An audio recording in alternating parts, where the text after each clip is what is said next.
तकरीबन मेरा monthly fuel जो सेव हो रहा है वो 17,000 है और सालाना तकरीबन 1,80,000 रुपये है। तो मतलब मैंने अगर ये 3 साल भी रन कर ली तो मेरी पूरी मोटरसाइकिल के पैसे बाहर हो जाएंगे और मैं ब्रेक इवन पा जाऊंगा और उसके बाद मेरे लिए वही पैसे बच रहे होंगे। तो फ्यूल से इस वजह से बहुत बेहतर था। और दूसरी बात ये कि मेरी रनिंग डेली रनिंग बहुत है, मतलब around 55 kilometre 60 kilometres daily running है, क्योंकि घर से जॉब पे जाना और जॉब से घर जाना, तो वाइब्रेशन नहीं है, साउंड नहीं है, थकन नहीं होती। और एक और बेनिफिट हो जाता है कि माहौल ही अच्छा होने के मतलब चांसेस हैं, इको फ्रेंडली है।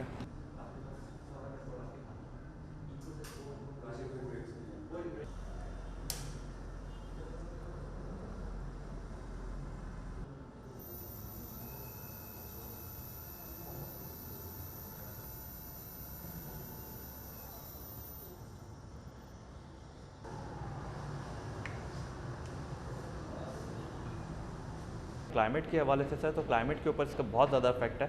आप इसके जो है कार्बन एमिशंस कम करने में, फुटप्रिंट्स पाकिस्तान में कम करने के लिए ये बहुत इफेक्टिव है। आप ऑलमोस्ट समझ लीजिए कि एक बड़ा हिस्सा जो कि है हमारे ट्रांसपोर्ट की वजह से ही होता है कार्बन एमिशंस का, तो उसमें एक ये बहुत कॉस्ट इफेक्टिव आपका एक जो है फिनोमिना है ग्रीन हाउस इफेक्ट। उसमें जो कार्बन एमिशन गैसेज होती हैं, जिसकी वजह से आपको पता है स्मोक की सूरत हाल बहुत ज़्यादा इस पर क्रिटिकल होती है, specially in October and November. तो उसको भी हेल्प करता है ये आहिस्ता आहिस्ता। अब आप इस जैसे जैसे हम लोग शिफ्ट करते जाएंगे ईवीज़ के ऊपर, वैसे वैसे ये चीज़ कम होती जाएगी इन फ्यूचर।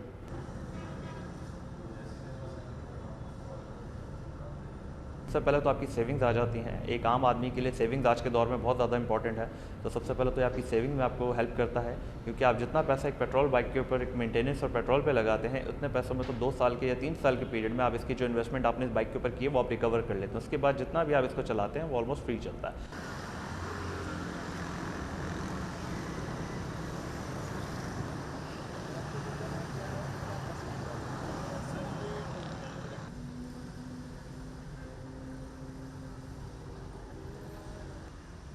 ये अगेन न्यूट्रल आ गया, और अगर हमें रिवर्स करना है तो ये रिवर्स भी।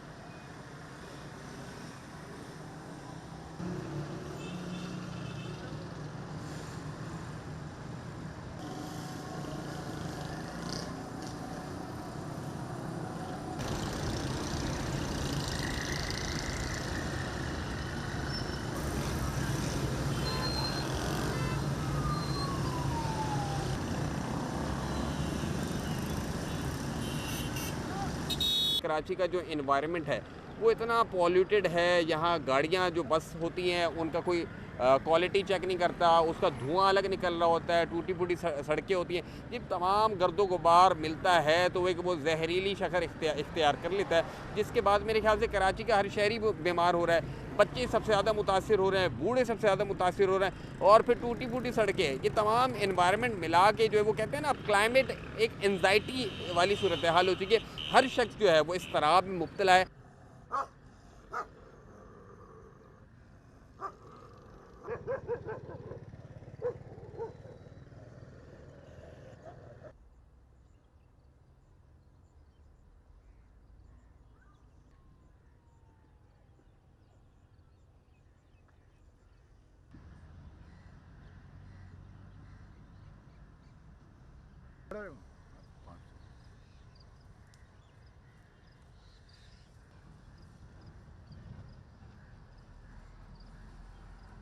बहुत हेल्प होगी, क्योंकि ज़्यादातर जो इमिशन होती है वो कार से, गाड़ियों से होती है, ट्रांसपोर्ट से होती है। तो वो अगर सारा आप रिन्यूएबल पे ला जाते हैं तो बहुत बड़ा फ़र्क पड़ेगा। लेकिन 2030 बहुत दूर है, उससे पहले बहुत कुछ हो सकता है, क्योंकि जिस लेवल पे इस वक्त पाकिस्तान की एयर क्वालिटी है, 2030 तक तो मैं समझता हूँ बहुत कुछ ख़राब हो जाएगा।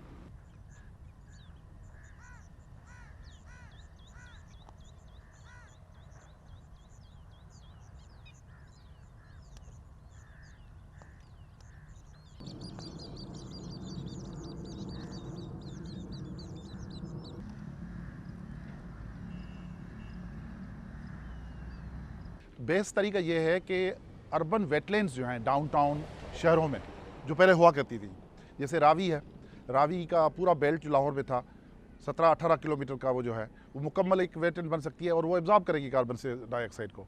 इसी तरह जो है वो urban green spaces, urban forest ये नहीं होंगे मैसिव स्केल पे, तो पाकिस्तान में क्वालिटी ऑफ लाइफ नहीं रहेगी। यानी कि आप ज़िंदा रहेंगे लेकिन अगर सांस लेने में भी दुश्वारी हो रही हो तो फिर क्या